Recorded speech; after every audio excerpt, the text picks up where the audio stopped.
You open your eyes. What you feel is not the softness of silk, but the biting wind along the banks of the Onan River. You have just slipped from your mother's body, and your right hand is clenched tight around a dark red clot, like a beating heart, like a piece of rusted iron.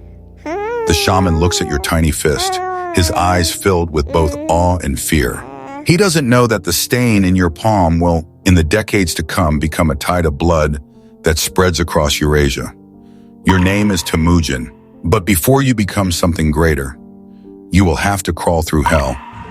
At 9 years old, everything breaks. The dark blood at your father's lips has barely dried when your world collapses. Poison from the Tatars takes away your only protection. Overnight, you go from a noble child to someone your tribe abandons. That winter, the wind cuts like blades. You have no tent, no herd. You lie against frozen earth, fighting in the mud with wild dogs for scraps. You swallow raw meat mixed with dirt. You swallow the first rule the eternal blue sky teaches you. On this step, weakness itself is a crime. Hunger and fear drag something out of you. To claim control, your arrow pierces the throat of your half-brother, Bekter. You watch him convulse in the grass. It is the first time you see the blood of your own kind spill by your hand. You do not tremble. But soon after, the Taichiud crush what little remains of your pride. You are captured. A heavy wooden collar is forced onto your neck, and you are paraded like livestock. The weight digs into your flesh with every step. Pain follows every movement. You endure it under the jeers of others, until one moonless night, you slip away. You drag the weight into the freezing Onan River, letting the icy water and weeds cover your face. You hold your breath, bite down hard, make no sound. When you finally emerge, you are no longer the same boy. That is when you understand something.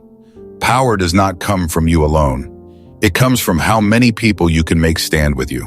You learn to hide your fangs. You learn patience.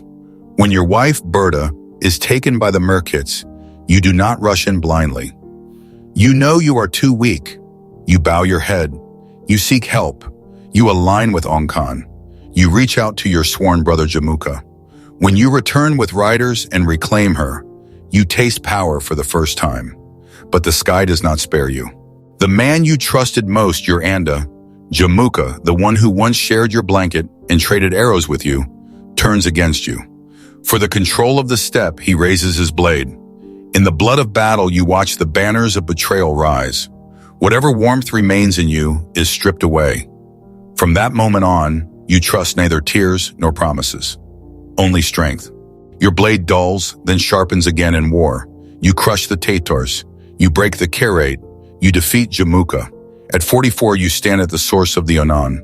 The wind lifts the white standard of power above you. Beneath your feet, the tribes bow. You are no longer the abandoned child. You are Genghis Khan. You impose law. You create order where there was none. Under your command, scattered clans become a single force. Discipline replaces chaos. Loyalty replaces bloodlines. Anyone who resists is removed. The steppe is no longer enough. To the south stands the Jin dynasty. To the west, the Khwarezmian Empire. You turn your gaze outward. At Yehuling, you break armies that thought themselves untouchable. The Great Wall, built over generations, cannot hold you back. The battlefield becomes a valley of bodies. Pride collapses under your advance. Then comes Khwarezm, a broken promise, a killed envoy. You do not negotiate, you answer with fire. Cities fall, resistance disappears, entire regions are erased. You move fast, you strike without pause. What stands in your way does not remain.